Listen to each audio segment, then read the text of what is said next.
Hello, Jo Whitehead Dewey, Phrif Weithredwr Betsy Cadwaladr. Hi, I'm Jo Whitehead, Chief Executive of Betsy Cadwaladr. This week, we as a Health Board are launching our Use Your Welsh or Use Your Cymraeg campaign, where the focus is to encourage staff to use whatever Welsh language skills they have for the benefit of our Welsh-speaking patients. Because even hearing a few words in Welsh can bring great comfort to patients when they need it the most. To highlight the importance of accessing services in a patient's first language, here's an example of one patient story and how the Welsh language played such an important part in his care and treatment. Diolch yn fawr, thanks for listening.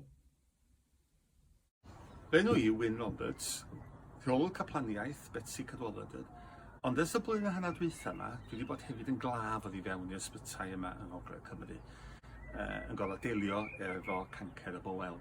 Ond mae rhaid i mi ddweud bod pethau wedi gweithio allan y dda, a mae gen i ddyfodol am y ddau nôl yn gweithio yn sydyn iawn. Ond y stori di hon am yr adag pan o'n i yn ysbyty Glan Clwyd, blwyddyn union yn ôl. A mae rhaid i mi ddweud o'n i'n ofnus dros ben. A dwi'n cofio diwrnod yn iawn, os o'n i'n wedi gweld neb ers wsnosa, ers pan eisiau mewn. Neb yn cadw ni'n weld i. Y nyrsys a doctoriad efo masks a bob un dim. So o'n i ddeud ofnus, ac yn ewedig bod yn yr ysbyty lle dwi wedi gweinidogaethu gymaint, ond eto bod yna fel claf. A dwi dal yn cofio gweld y to pan o'n i ar y troli yma yn mynd lawr am y theatr ac yn teimlo mor ofnus.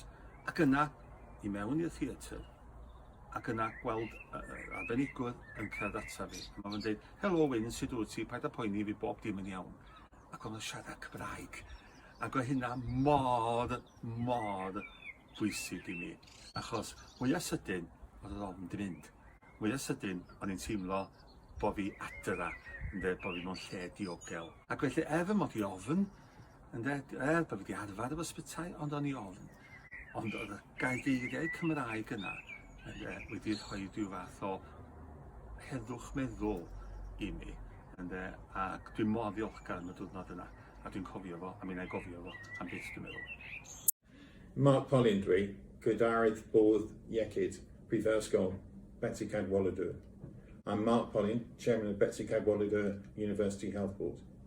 As you can hear from Wynne's story, being able to provide a bilingual service to our patients makes such a difference, and it is important that Betsy Cadwaladr staff use their Cymraeg, use their Welsh.